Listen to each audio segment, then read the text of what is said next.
Segundo a ciência, o Sol está para explodir, mas segundo os ambientaloides, o maior problema são as vacas. Este é o Visão Libertária, sua fonte de informações descentralizadas e distribuídas. Esse artigo foi escrito por Amazônia Livre, revisado por historiador libertário e narrado por Coreia com K. Já falamos da falácia do aumento de temperatura em vários vídeos aqui do Visão Libertária. Apresentamos também a estreita relação que existe entre a retórica do aumento da temperatura em escala global e a defesa de interesses espúrios ligados aos governos, em geral. A verdade é que esses governantes usam das pautas ambientais como desculpa para aumentar seu poder sobre a população. Além disso, esse mito é também usado para fortalecer a dominância de países poderosos em relação aos mais fracos, ou seja, de interesse geopolítico. Portanto, essas políticas de cunho ambiental são importantíssimas, já que há muita gente ganhando dinheiro e poder com ela.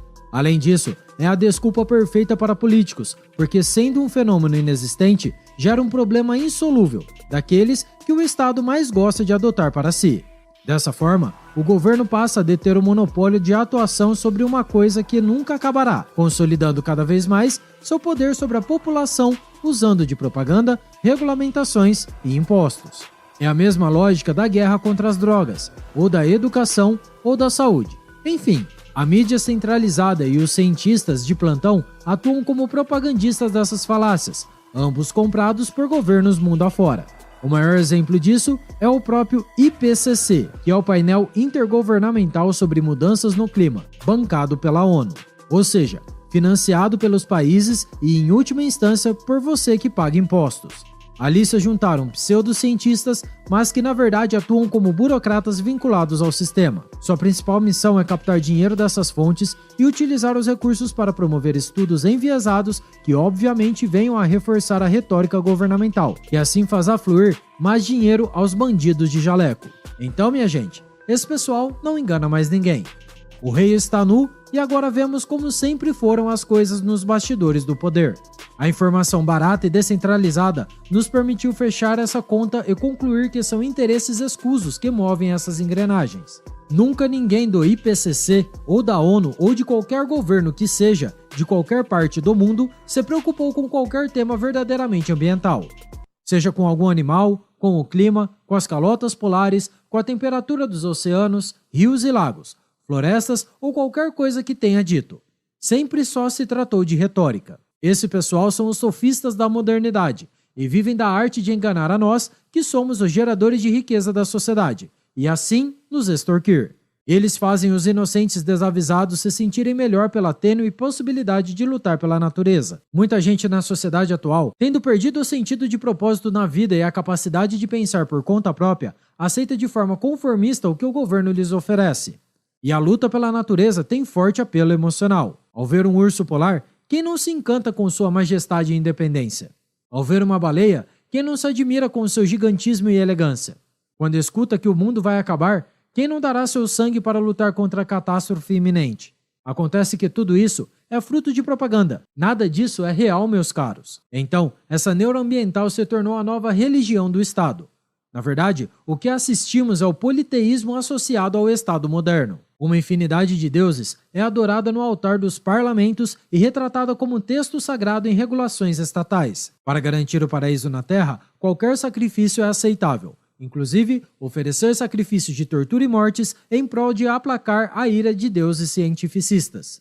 Se você ainda não percebeu, essas são as bases tanto do positivismo como do comunismo. Aaron Purdy, em seu livro State Religion, descreve como a religião estatal penetra nas escolas, na justiça e em todas as áreas de nossa vida, inclusive na própria religião. Esse sistema de crença estatista fazem as pessoas se conformarem com toda uma visão de mundo aos moldes de um Deus-estado imanente, implacável e todo-poderoso. E entre as religiões estatais, o ambientalismo é realmente um Deus superpoderoso. Dentro dessa religião politeísta e de caráter imanente, cujos profetas cospem na cara dos seus fiéis enquanto vivem em regalias e perversões que não cabe citar aqui, depois de terem lhes tomado o dízimo em impostos. Mas quem dera o dízimo das religiões estatais fosse apenas 10%. Na verdade, no Brasil, já passa de 60% e não há a opção de não pagar. E o dinheiro que tiram de você via impostos coercitivos, via desculpas esfarrapadas, usando todas as estratégias de poder disponíveis, é usado contra você. É usado na elaboração de mais estudos pseudocientíficos, mais propaganda, mais controle e regulamentação, mais coerção na cobrança de impostos. A religião climática imputa a culpa ao cidadão comum somente por existir. É como um pecado original cristão. Mas veja como isso está na moda, já que várias outras pseudo-religiões ideológicas também imputam culpa apenas por questões naturais. Por exemplo, o feminismo culpa o homem por ser homem. O transexualismo culpa a mulher por ser mulher. O branco é culpado por ser branco. O europeu, culpado por ser europeu. Enfim, nessas igrejas imanentes não há santos e nada de elevação espiritual. Apenas mentira, violência, roubo, extorsão e guerra. Baseada em ações anti-humanas que ferem a liberdade individual, a vida e a propriedade privada, governos mundo afora se arrogam no direito de destruir o ser humano com o intenso intuito de proteger a natureza. É óbvio que não estão protegendo a natureza nem controlando o clima, mas estão destruindo o ser humano. Estão nos destruindo. Estão destruindo o que há de melhor nas pessoas: a inventividade, a capacidade de produção, de colaboração, de cooperação, de associação, de viver e deixar viver. Enfim, de ter famílias, de buscar a metafísica, de buscar o sagrado, o eterno e o transcendental. Tudo o que nos faz ter propósito de vida. São tempos sombrios, meus caros, em que nada se pode fazer, a não ser que o Papai Estado permita. Mas para além dos interesses econômicos e ligados ao poder e ao controle, estão a lógica e os dados. Sim, apenas a lógica e os dados podem nos trazer um vislumbre do que realmente acontece na realidade. Nesse caso, são nossa maior defesa contra a retórica estatal. E os dados são extremamente cruéis contra a falácia do aumento da temperatura mundial. De maneira geral, não é possível estabelecer relação entre a atividade humana e níveis de concentração de CO2 na atmosfera. São fenômenos totalmente independentes. Também é difícil estabelecer relações entre níveis de CO2 na atmosfera e temperatura na superfície da Terra. E quando essa relação aparece, na verdade, os dados mostram que é a temperatura da superfície que controla a quantidade de CO2 na atmosfera, e não o contrário. Além disso, pela lógica, se trata de uma questão de magnitude de fenômenos. Qual o nível de ignorância é preciso ter para uma pessoa acreditar de verdade que flatulências de vacas influenciam mais na temperatura do planeta do que a atividade solar, muito visível em manchas solares?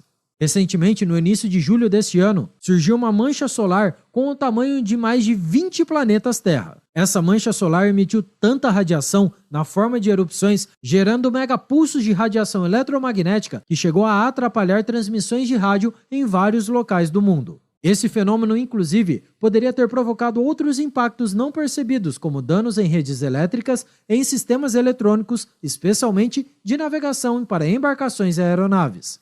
Pois é, o Sol explodindo e os ambientaloides preocupados com a flatulência dos pobres bovinos. Na verdade, Lenin chamaria os fiéis das religiões estatais de idiotas úteis.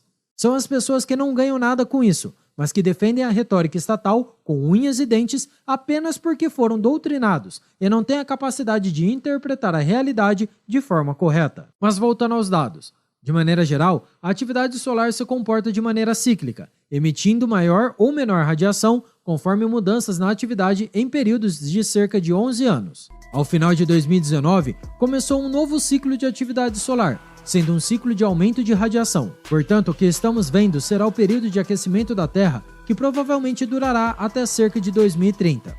Após esse período, o Sol tende a diminuir sua atividade, emitindo menos radiação e, por consequência, esfriará a Terra. Apesar da magnitude desses eventos solares ser gigantesca, o impacto final no planeta Terra não é tão gigante assim. Há variações de temperatura, mas normalmente elas são pequenas dentro de cada ciclo, observáveis apenas a partir da análise de dados sistemáticos. É muito difícil concluir que isso gera um aumento de temperatura de todo o globo, pois, apesar da temperatura da superfície da Terra depender muito da atividade solar, também sofre influência de outros fatores. Entre eles estão corrente de ventos, chuvas, atividades vulcânicas, entre outros. Além disso, existem outros fenômenos que também influenciam de maneira secundária, conhecidos como ciclos de Milankovitch. Ainda bem que aqui no Visão Libertária temos coragem de falar abertamente sobre esse assunto e remover o véu de lixo que envolve o caso das alterações de temperatura. E como vimos, serve como excelente pretexto aos políticos para aumentar seu poder sobre nós, mas que obviamente esses mafiosos nada podem fazer para controlar absolutamente nada na natureza. Para continuar esse assunto, veja agora o vídeo Profetas do Apocalipse. O link segue aqui na descrição. e se divirta com a mensagem da ONU que o YouTube exibe abaixo desse vídeo. Obrigado por sua audiência. Se você gostou, clique no ícone de curtir abaixo e compartilhe em sua rede social. Caso deseje ser notificado de outros vídeos, inscreva-se no canal e depois clique no ícone da campainha. Até a próxima e tchau, obrigado.